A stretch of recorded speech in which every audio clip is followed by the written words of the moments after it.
Ladies and gentlemen, welcome to the Gym Owners Podcast. I'm your host, Tyler Stone. Over there's John Fairbanks. How you doing, John? I'm doing excellent. Well, we're a little bit fired up today, not about politics, but about the subjects that are finally making their way to the political discussion. Things that probably matter. I won't put anything into context about everything else, but health. The health of Americans has finally made its way to the discussion. Thanks to some dead guy's kid or whatever, right? The guy, the CIA, the CIA killed this guy's dad. A bunch of dead guys' kids. A bunch of dead guys' kids. A bunch of dead guys' kids. Anyway, RFK came out, and we're not going to touch on any of the real politics of this or that, or whether or not, honestly, I believe that the machine, the mechanisms, the candidates at hand can do any of the things they're saying on this subject. But we're going to go to the center of this problem, the American declining health crisis. And it has been probably our biggest failure, because I think it costs that does cost us more American lives than any of these fucking blunders we've had in foreign fucking wars that maybe we should not have been. I wasn't going to get political. Anyway, It's hard we not spent to. 20 years in fucking Afghanistan and kill 1 million Iraqis, but like while we continue to fucking absolutely get worse and worse and worse the health of our people here, there's a lot of factors that go into America's health decline over the last, I think it's like 40 years. They're kind of calling since 1980 is the like the whatever, like the benchmark. And ever since then, it's been an absolute fucking mess. And guys, I don't know, you've seen it. I don't know. It's tough when you grow up in it because we're just one generation, right? Mhm. You just grew up, and there was, I don't know, there was some overweight people that I grew up with. I'll tell you this, there wasn't a single person that I went to all of my middle school and elementary school and high school that ever was as fat, frankly, as a shitload of the kids that I see running around now. And I remember when I was in Europe, there was and I'm going to speak pretty candidly here, because I don't care if this offends you. I don't care. There's a type of fat person in America that doesn't exist in other countries. There's just like a level of it that's like, you've just been so gluttonous for so long. And what's sadder about that, if it's an adult, man, I understand there's a lot of things in mental health that goes into it. I coach weight loss. I get mental health. The issue is some of these kids now never had a fucking chance. And you see kids that are like the type of fat where their foreheads start to fucking droop over and the fat hang. You see, if you're at an age where you're young and you're in middle school, elementary school, and your child's fat to the point where they have forehead fat hanging over their, Jesus Christ, man, what are you doing? Mm-hmm. And that is a thing that I never have seen in any other country. We used to, when I would travel, after spending long enough times, months, years in countries where very few people speak English, most of my conversation is not happening in English, or it's not happening at all. You almost get starved for anybody who's American, right? You're like, oh shit, I can see it. Just to say hi to someone, hey, you're American, sweet. That alone is like you're starved for that type of engagement. It's pretty easy to find Americans. Yeah, out in the wild. Pretty easy. Kind of like how a predator finds the weakest, lamest, slowest animal. That's usually what I would look for to find the American. Whether I'm in Austria, Germany, Netherlands. Around about, like, you can always spot the Americans. And so I was one of them, by the way. I was on the path to being like the biggest, fattest of the most blue collarinist, sad early death type folks you can find. And so I know the feeling, but John, we had like 2 years in a row, and they're trying to pin it on COVID, but there was like 21 and 22 where like literally we lost the life expectancy dropped by like a year, almost each year, more than that, I think. And now we're going to be the first generation that will not live as long as our parents. And from all of the advances that we've made in medical technology and all of our glorious understandings of science, here we sit. Because what is the problem with America's health? It's not knowledge. It's not the scientific knowledge that the scientific community has about health or whatever. It's implementation. Implementation is about trust. It is about informing people. It's about compassion. It's about empathy. It's about connection. And as a country, we have completely failed that altogether. This isn't just about obesity, this Make America Healthy Again initiative. It's not solely about obesity. There's a lot of factors that go involved in this. Cancer, which I do believe to be quite a bit, is environmental, right? That involves your food quality, diet a lot. There's also diabetes, which I think is connected to obesity, obviously. Mhm. And then there is, of course, drug addiction. The opiate crisis, like that's a huge factor. There's tons and tons and tons of drug deaths.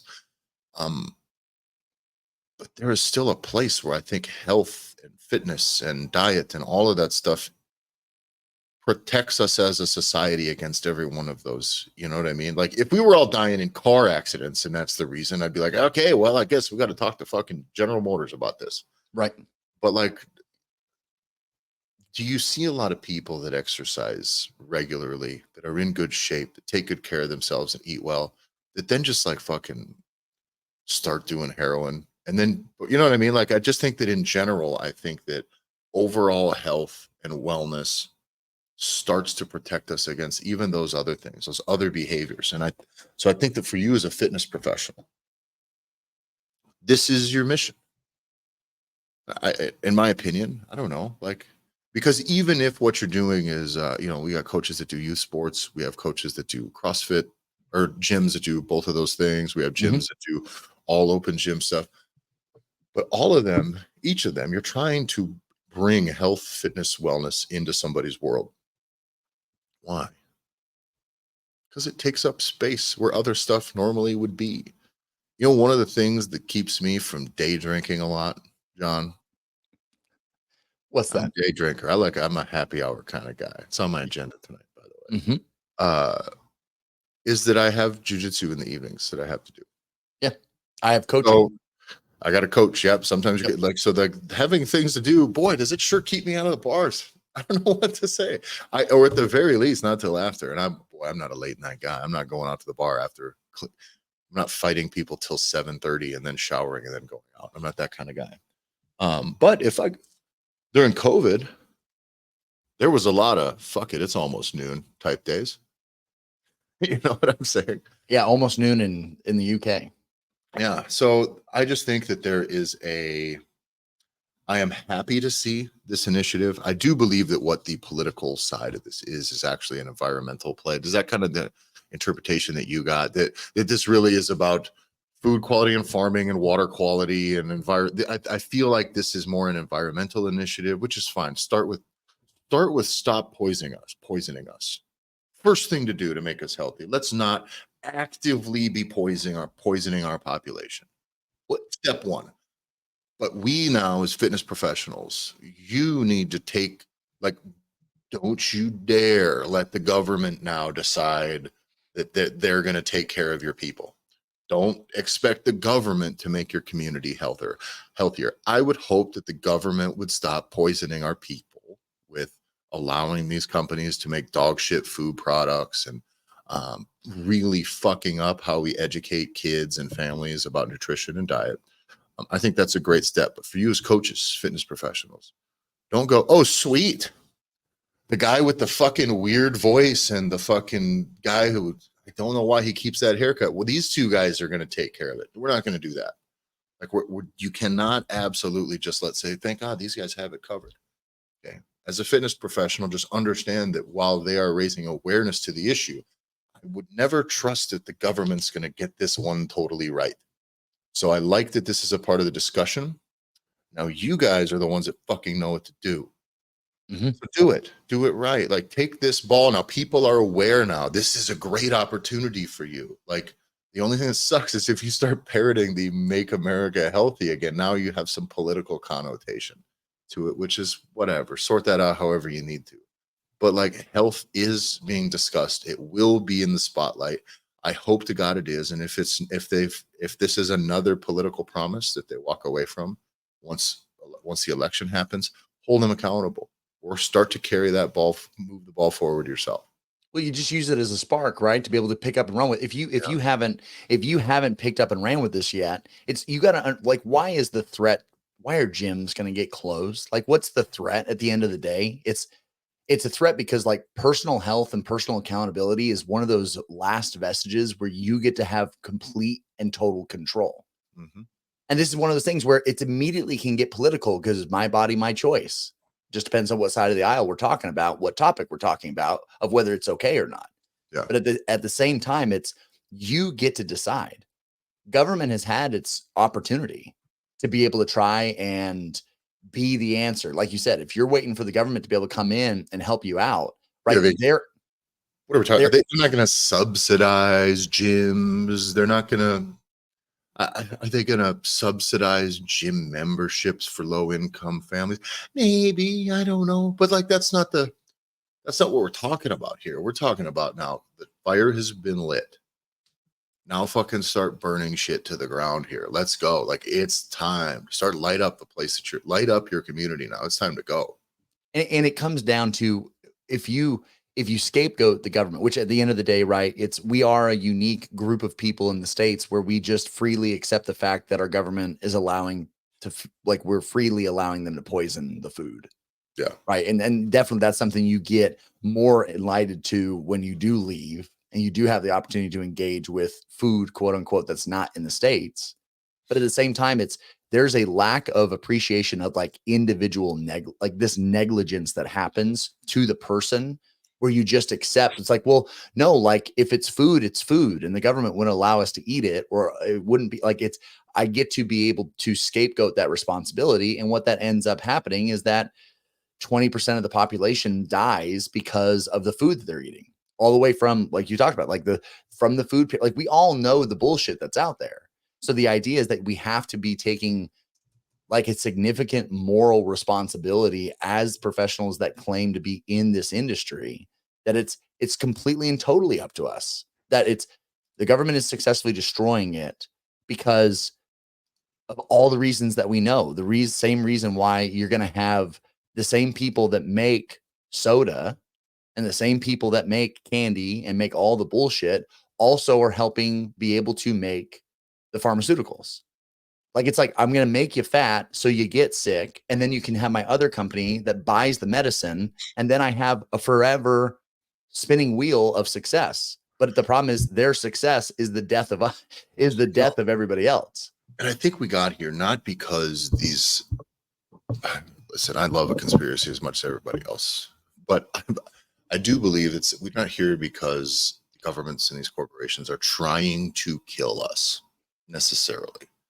I just believe that they're willing to do it if we're continuing to demand things like convenience, and that if I have a strawberry flavored drink, that it must look like a strawberry color, therefore they must put poison dye into this just for the aesthetics.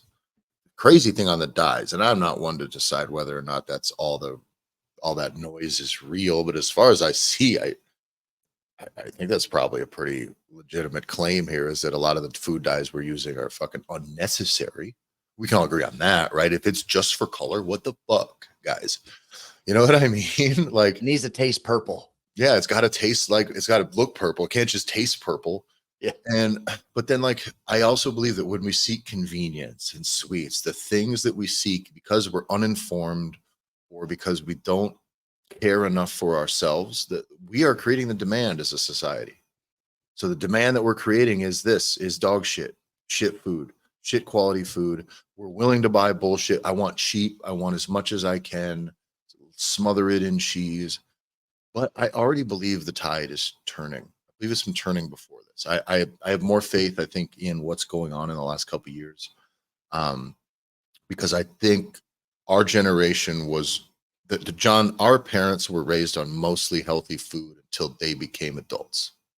Yeah, until microwave convenience food, right? Yeah, that's really the truth. Like my parents, Right. And then we were the ones that were like, oh, all this convenient, easy. Oh, the food's cheaper. Hell yeah.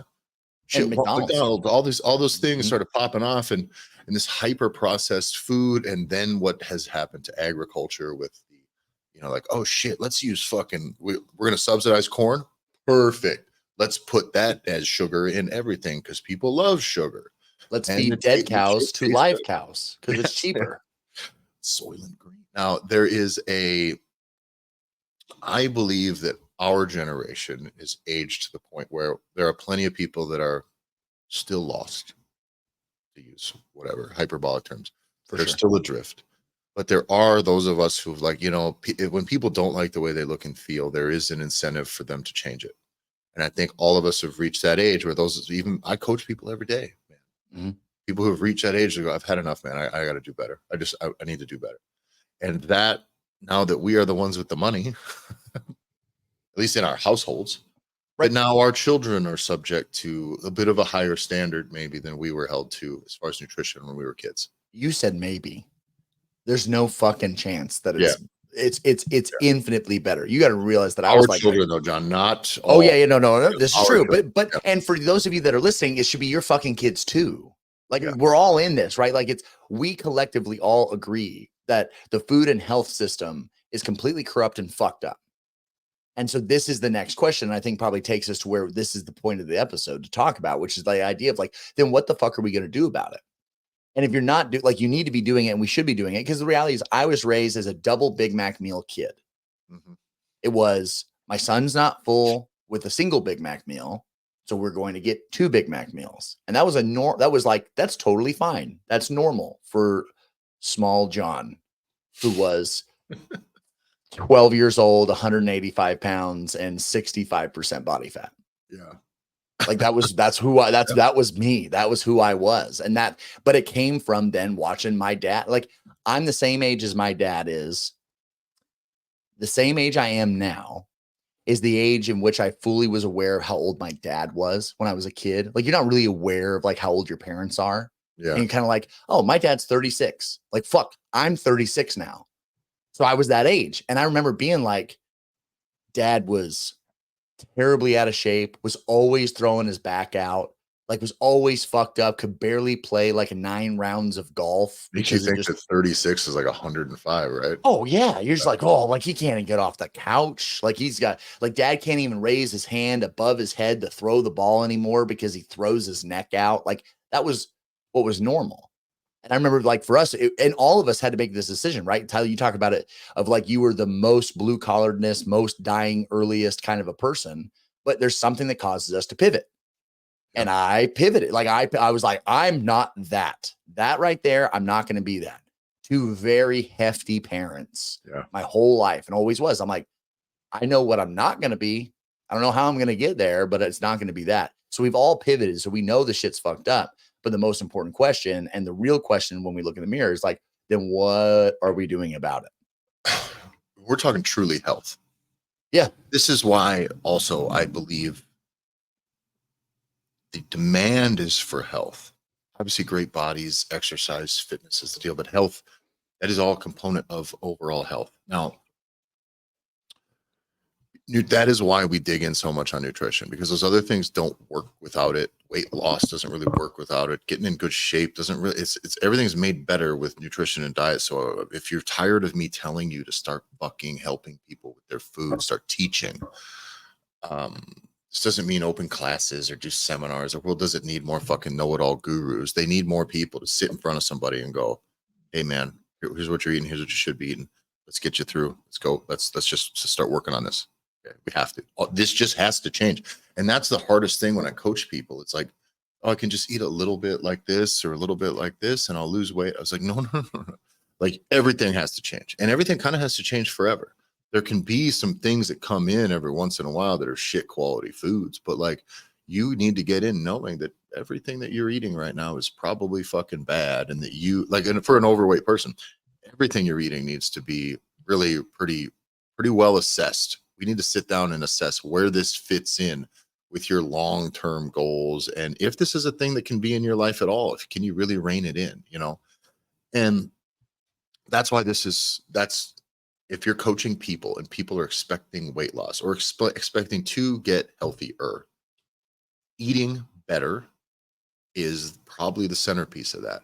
Moving more, getting stronger, developing more cardiovascular capacity. That's also the part of it. Other than that, that's as far into health I care to go as a fitness professional, most likely. I'm not going to come here and talk about your feelings all of the time, because I do believe if you start eating better and take better care of yourself and are accountable to yourself and you accomplish difficult things, all the guru fake ass mental health shit that's out there in the fitness industry, you know what they all miss? Is it like just accomplishing hard things and being consistent and eating well and fueling yourself and reaching goals and looking better and getting that makes you feel better. not sitting in the gym, not accomplishing any of those things, and talking about fucking fake ass bullshit. Okay, so this is a spot that's going to wash out a bunch of the dorks doing fake mental health shit, mindset, fuck all that stuff. Okay, let's just start winning days. Okay, get somebody to win a day, and then they'll win the next day, and then they'll work harder, and then they accomplish things they didn't think they could accomplish. They continue to set the bar higher and higher for themselves, and they clear it over and over. Accomplishment will make you feel better because the physicality of it all reinforces it. The nutrition reinforces it. You know what doesn't? Talking about your feelings and how my shoulder hurts because it's my pec, my relationship with my father. You fucking nerds. Okay, so be real about the mental health side of this here is just worry about health and mental health. Guess what? Kind of sorts itself out. Okay, so when we're dealing with the nutrition stuff, just know that it needs to be, this is your hardest uphill battle. And this is why people that know the most information end up doing kind of a shit job of getting people from unhealthy to healthy. Correct. It's not the plan. Any plan with a calorie deficit will kind of work. What experience do they need to have to get them there? Like what experience do they need to have to get them to maybe not stay too attached to some of their bullshit? What are they willing to let go? Well, maybe they need to know that they need to let go of a lot of stuff, and your job is to make them come to that realization. The realization that maybe they're not ever actually fucking hungry, they're just bored. You know, there's a lot of realizations that someone needs to come to. I didn't say this on the podcast. Dude, I had a fucking mayonnaise meltdown the other day. For real. Like, I eat so good all the time. I mean it. But like, I still buy, I got teenagers, so I still buy mayonnaise by like the gallon. Because by the way, if you're still into mayonnaise, go for it. But mayonnaise by the gallon, Walmart is like 15, 19 bucks. Okay. Mayonnaise by the fucking pint or whatever is like $9. So anyway, that's the quantities in which I had mayonnaise in my house. So if I'm going to make a sandwich, John, what's a reasonable amount of mayonnaise to put on a sandwich? I'm like 3 fucking tablespoons, maybe more. I'm a sloppy sandwich eater, right? Yep. I looked at it, I was like fucking 300, 400 calories. I'm like, fuck me. That was Just brutal. sauce. I Yeah. tried making my wife, because she's like going real strict on her stuff. So I tried to make her like tuna salad type stuff, you know. Yep. And so we got all this tuna, and I started looking at what she can have for calories. I'm like, fuck. So I put in what mayonnaise would allow that. And I realized, and that alone was like, for her serving was still like almost 300. It was almost the same amount of calories as the tuna. And it was not enough to add any good creaminess, richness to the tuna. Okay. Meaning, of all the me being strict for all these years and all the things I've eliminated, I don't do bacon. I don't almost never fuck with cheese. There's just a lot of stuff where the calorie cost, it's not worth the joy. I'm not adding 2 slices of cheese to get 350 extra fucking calories on this meal. What the fuck? 2 slices of boring ass cheese. So, but I look at this and I'm like, fuck, I had to go, all right, I can't really do mayonnaise more. Like and a person who is extremely unhealthy and is eating absolute shit, they need to have that realization 1,000 times about 1,000 different things. Well, just think about all the realizations that you had. Yeah. And yet mayonnaise and all of its glory was still fucking lingering out there. Still and think there. about how low, like I ain't the never given lowest up on ketchup, by the way. You got to have something in life that you like. but it's the lowest hanging fruit, right? And how much lower fruit is there until someone gets all the way to where it's like, this is also part of the problem, where you start getting somebody that wants to be able to start taking their health more serious. And someone's like, well, you know how like unhealthy salad dressing is. You need to start making your own salad dressing. So now like they go way out there, right? So now so much work. It's like, this is impossible. I can't maintain this. Yeah. Whereas the solution is really like, hey, like maybe do like I do. Like I don't eat fucking salad that much.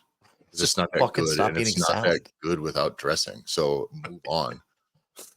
You know? Do a piece that I think, so I am willing to say that 100% of the gyms and coaches that we've worked with that are not related to us, that when we first introduce any type of nutrition conversation and about selling it, we are always met with the same answer 100% of the time, which is I can't sell nutrition and people don't buy it. And by the way, not that they can't, that they're not allowed to. Some of There's that comes up a little bit, but usually right, I was but like, it's yeah, always don't be a fucking coward. Don't be a pussy. Just fucking, someone needs help. Someone's coming to you to lose weight, and you're going to go, sorry, I'm not allowed to talk about. Shut up. Tell them what they should eat. Sell a thing for them. I don't care. I have never, ever, ever even seen a cease and desist ever from anyone that we've ever worked with. And I would love for you to get one, because then you can just cease and desist and then just pay a fucking RDN a commission to sign the bottom of the shit that you do, and then you continue to do it and you're fucking covered. but But I the think idea that they can't sell it, they're not trying to sell it. They're anytime one of these gyms, John, actually does what we, it's not about being slick, it's about actually having the conversation that matters in front of the person who it should matter to. And if people are coming to your gym thinking, I can just exercise and then I'll lose all this weight, I don't need to change how I eat, you're already fucking up the expectation. Because the expectation is we're going to outwork whatever it is you're eating. No, the fuck you are not. Absolutely not. So when they come in, the first thing they need to hear if they're looking to lose weight, all right, so we're going to have to address what you're eating. That is the most important component in weight loss. Here's what you're going to have to do. I tell people not even day one, pre-day one, when someone asks me if what I charge or whatever, my first question is, well, what are you looking to accomplish? It's almost always weight loss, because it's just what it is. I mean, there's other goals for younger athletes, but it's almost always weight loss. Mhm. So the first thing I say is, well, nutrition is the most important component. I have nutrition only program. You can just fix the diet. You will lose weight. That's the cheapest, most affordable, most accessible route. You'll have accountability, yada, yada, yada. Second one is nutrition and workouts. By the way, both of these are remote. All of these. You do nutrition and workouts. You'll know what to do in the gym and what to eat, and I'll hold you accountable to both. Third one, nutrition and dealing with me one-on-one. As far as most in-person expensive. personal training, the most expensive. Mhm. The reason that is presented that way, or at least that those are the three options, is did you notice that every single one of them includes nutrition and not all of them include exercise? Why is that? Because it fucking matters the most. And if they say, well, I don't really want to feel, I have told people, no. I've told people if they don't want to do the nutrition, I don't want to fix it or whatever. I said, okay, well, then I'm not going to do this.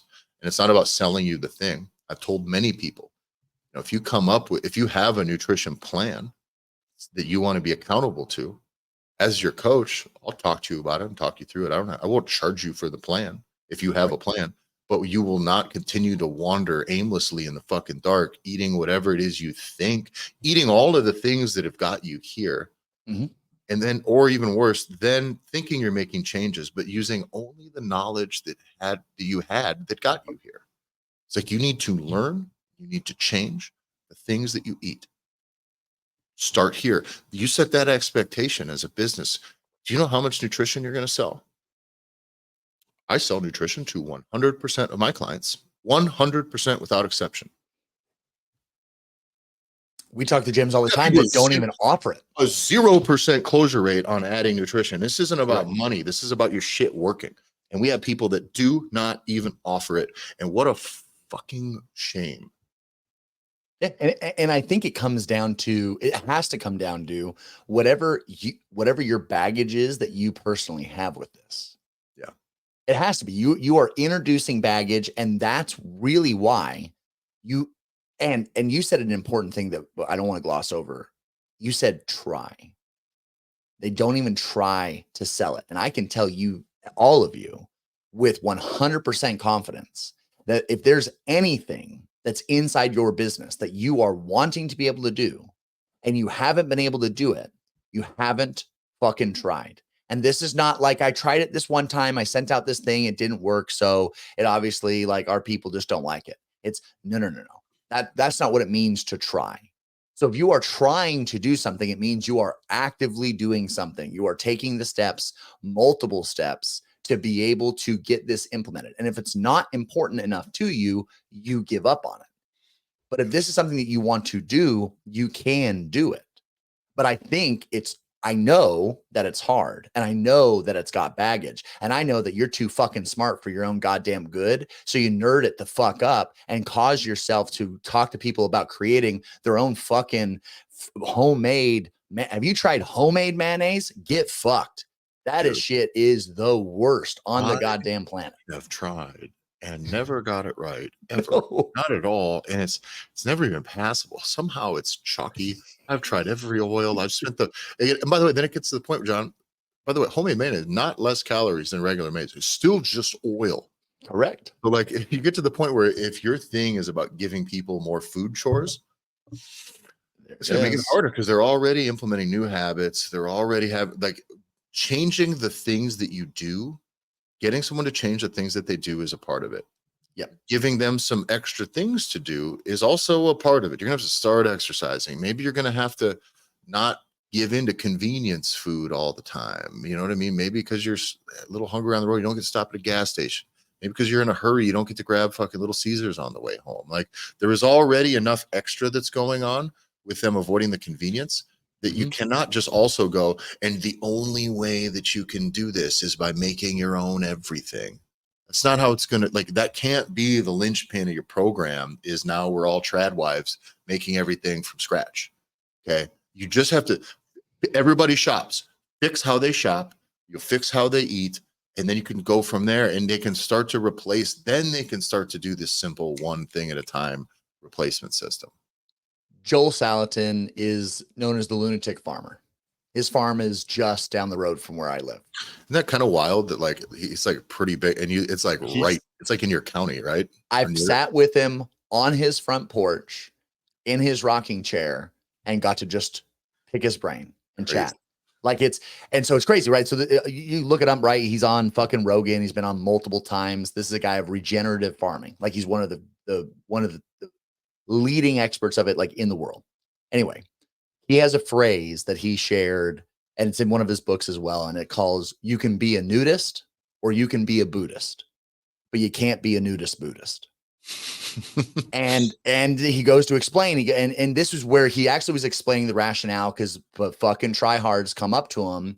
He sells hybrid chickens to all local. He controls the local market, and he's regenerative farming. So why doesn't he have heritage birds? We're going way deep on chickens right now. Okay. Right? How do we have people that are not? What's the difference? Heritage bird. That's what I'm about to explain. So a heritage bird is going to be a bird that has not been modified genetically. It's a true bird, right? You can get heritage turkeys, rock, right? Like code for chickens with small breasts. That's what that sounds like. That's exactly what it is. And a lower chance of surviving. And also, this is what he said. When they first started their farm, you're talking people that do hundreds of thousands of heads of chicken per year on top of cattle. Like these are not, this is not a fucking vegetable farm. This is a meat farm that they run, a polyface farm. The reason why he explained that you can't be a nudist and you can't be a Buddhist together, right? You can't be a nudist Buddhist, because he goes, they tried to sell true heritage, non-genetically modified birds. No one wanted those birds. If you've ever handled chickens and you've plucked them and you've done it, if you handle a bird that has not been modified, it's not a hybrid bird.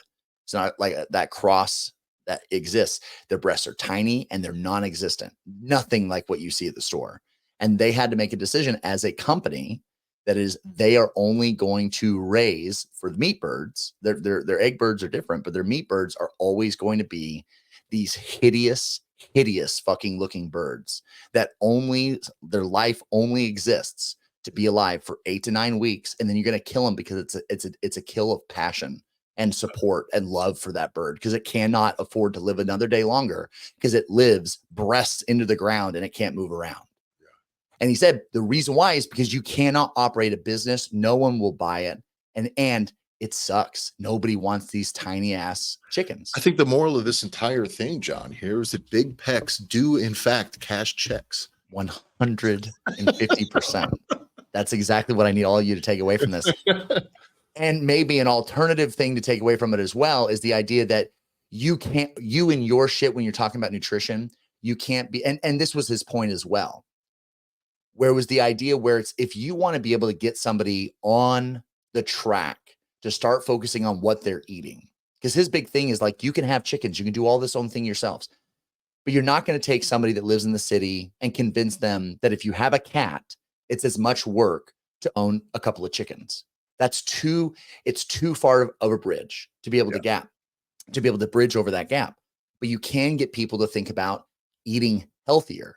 But it doesn't mean, well, I can't. It's too expensive. The organic, no, just fucking start buying your food at the grocery store and don't worry about it. Stop eating out. And once you get them into the grocery store, then we have the next gap to hurdle, which is maybe start thinking about organic. Maybe start thinking about buying the cheapest shit possible and you inch people along on their own journey, because you're not going to be able to be as insane as this motherfucker is, which is he has a larder and he doesn't go to the store. They don't go to the grocery store for fucking anything. Well, you don't get to start there. But the problem is too far for most people. It is.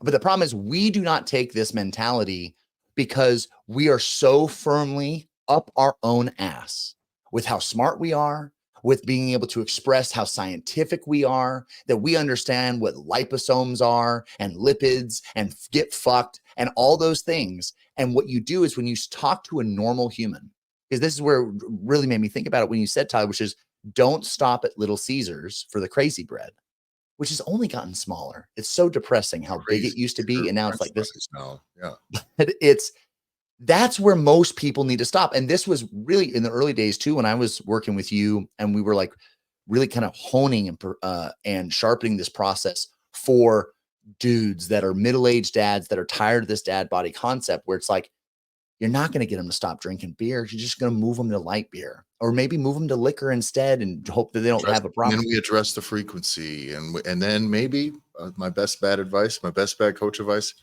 fast up until then. Because you know why? You're not going to have the calories in your stomach. Harder, baby. Before you save that.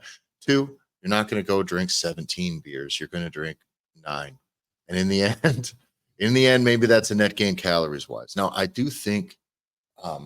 On the subject of the food stuff is also being the best. Like, I fully believe if I laid out the macros that somebody needed to eat, literally calories, carbs, protein, fats, the ratios, all of those in quantities were dialed in completely, John.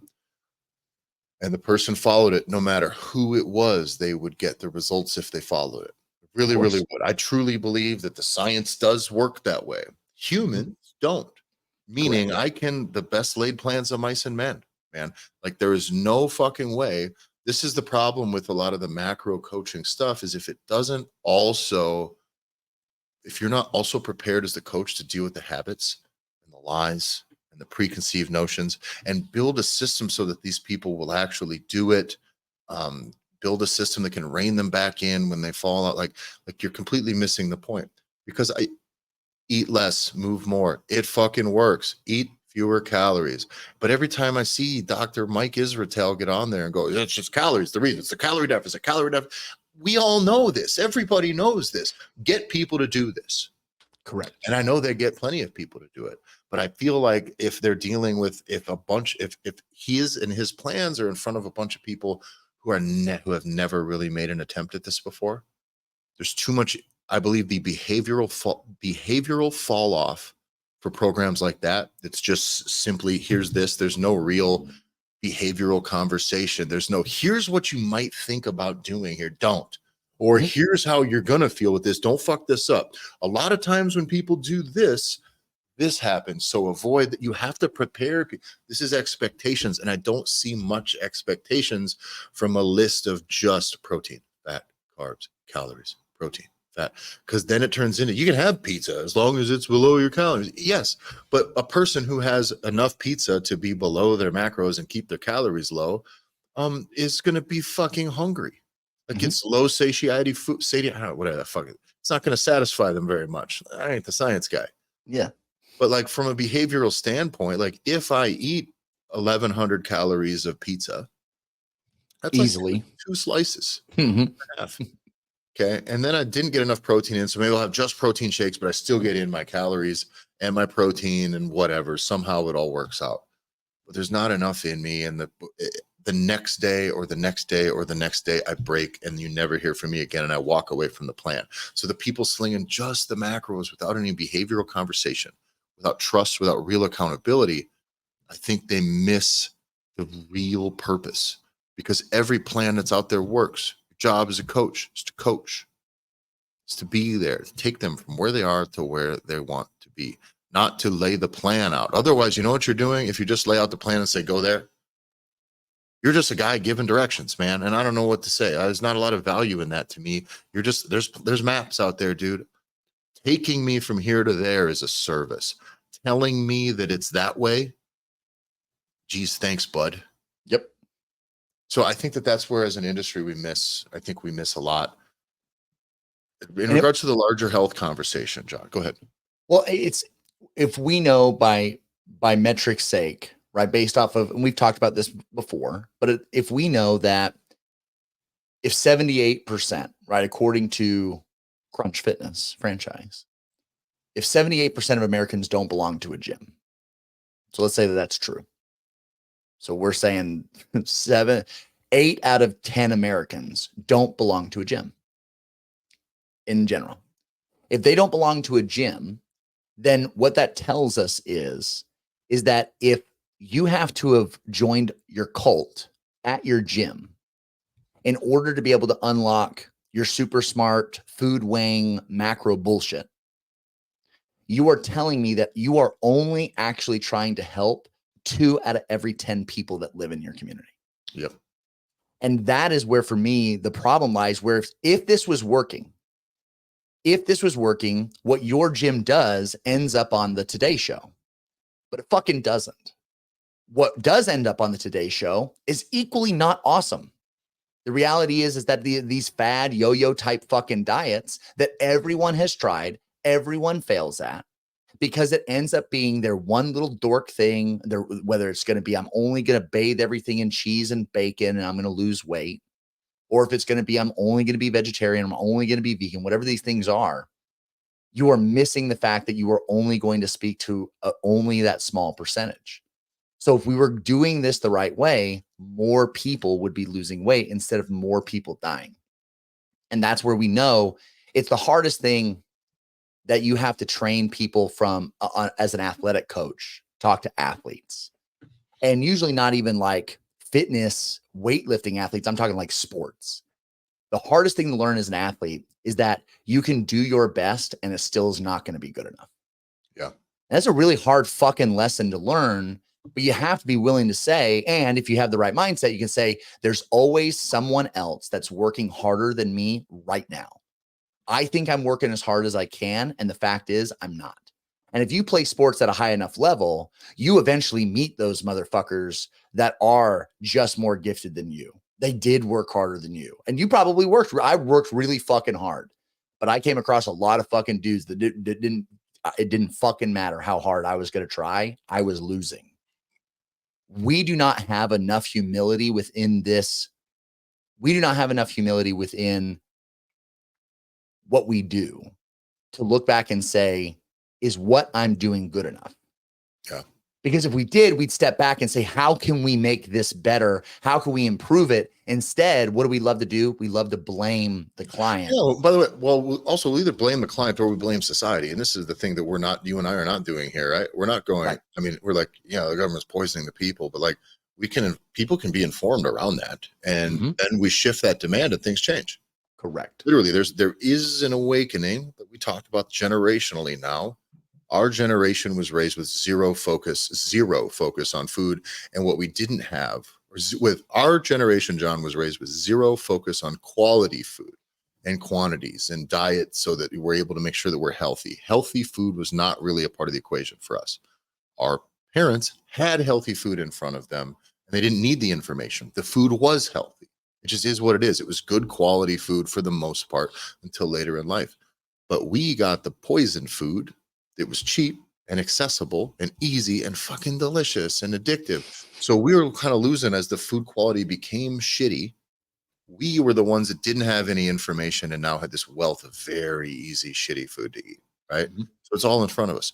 That's changing now. And because of this now, the demand is shifting. I see hope even from fucking Walmart, John. You know, my number one favorite new brand recently is?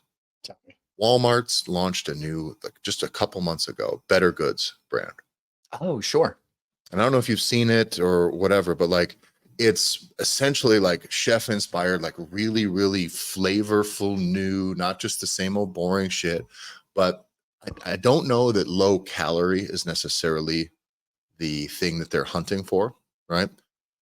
But everything's pretty affordable and everything actually is flavorful. Now, inherently, then a lot of it is like pretty low calorie stuff. So they go based on like, so my thing that I found this brand with was their like keto burger buns because I eat a shitload of hamburger buns. I eat a shitload of hamburgers, and I've oftentimes having to use them on like the little miniature high fiber tortillas, which is not as satisfying. It doesn't have the filling. It's not as good. Or you're just having them on regular buns that are 150 to 180 calories a piece. Well, I eat fucking 4 to 5 burgers at a time if I'm eating one meal a day. Like I'm eating, right? Because I got to get almost 2 pounds of meat in at night, 1.5 to 2 pounds in. So I can't afford those calories of all those buns. I just couldn't. So then I'm eating less burgers. I'm eating more shit I don't like, or I'm having to just enjoy them less. These buns, keto buns that they have, are just really high in insoluble fibers, which now these buns are not biscuit hard like some of the old, you know what I mean, like low calorie buns were. They have the texture, they feel great, they taste fucking good, and they're 50 calories each. Like that fucking rules. So, and now because they're all of the stuff that's in this brand is plant-based, which is I'm mostly indifferent to. You know what I mean? I think it's probably better than if it's fucking like oil or whatever. I don't fucking know. But I mean like Corn syrup. But I don't know, corn syrup's probably plant-based as well. You know what I'm saying? But they have one of the main things that they have actually is they have one of the pillars of this brand, the Better Goods brand at Walmart. Never thought I'd be saying this. I love this Walmart brand. Is it's made without. One of the pillars is made without. So not every product is made without all of these things, but very often each product very specifically addresses the things that they're made without that normally would be in other things. So they have gluten-free, lots of stuff's made with 0 artificial flavors, colorings, 0 added sugars. While being made without them, they don't lack the flavor or texture. Like they have a sweet cream dairy creamer. It's only 4 ingredients, no antibiotics. They have gluten-free, antibiotic-free, all white meat chicken nuggets. They got carnitas. They have seasonings that fucking rule. So now, if Walmart is already there, but why are Walmart they can do just fine selling correct? fucking shit to shitty people who want to buy shitty things. Okay, they're Mhm. already here because the demand is there. Correct. Walmart is not in the interest of creating demand. I don't think people understand this. Walmart does not create demand at all. They will sell whatever they can sell. Who was the guy? Was the Jesse James guy? He was an Orange County Chopper. He was the other one. Was he Orange County I Chopper? thought he was Counter Choppers. The Orange County Choppers were the big father-son joint that were fighting each other. I'll look it up. Can we find out? I don't think it's terribly relevant, but anyway, this guy, you guys remember Jesse James had the reality show. I think he was married and then divorced to Sandra Bullock at one point. Yeah. I'm gonna get into the deep stuff here. West Coast Choppers. West Coast Choppers. When Orange County Choppers, any chopper show was fucking on TLC or Discovery and was getting popular, did you know that Jesse James made like tens to $50 million off of just selling t-shirts at Walmart? He didn't even have a clue really about. He kind of like set up a deal, like, okay, and then they just started moving units, and these deals just started producing checks on checks on checks. Well, Walmart didn't create that weird chopper reality TV era. They just go, all right, people like this thing, let's sell 50 million shirts this year. You want this? We'll put them on. They're only in response to a demand. So this is, I think, a really good sign that people want things that there's already such a demand for things that are healthy, and people were not tolerating the healthy stuff that tasted like shit and had poor texture and made them shit their brains out. Right. So things are moving the right direction for you guys now. John, let's just like real quick before we wrap up. What do gym owners, coaches, fitness professionals, what can we do to be a part of this Make America Healthy Again? Not the initiative, because I'm sure it's going to get all political and convoluted and be about, next thing we know, there's going to be some sort of like car emissions laws and shit coming on that are attached to this. And it's going to turn into we don't abuse our grandma's law is what this is going to be passed, and there's going to be a bunch of bloat on it. So don't get attached to the fucking thing that's being branded politically.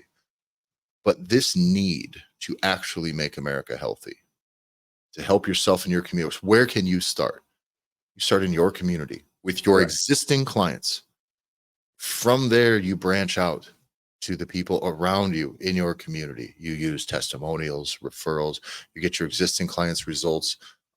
You start to talk about nutrition. You start to talk about actually things that'll get people health again, not your equipment, not repping big ass squats, bro. Like, what is going to get people who need to get healthier into your gym, and how can you help them? This is where it starts. So start with the way you market to your people, offer nutrition coaching if you're not doing it.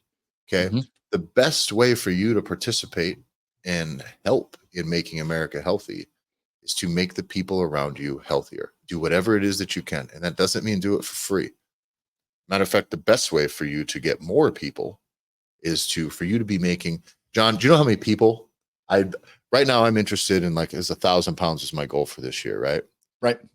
Well, if it would pay me $20 million, I would set that goal to 10,000 pounds, right?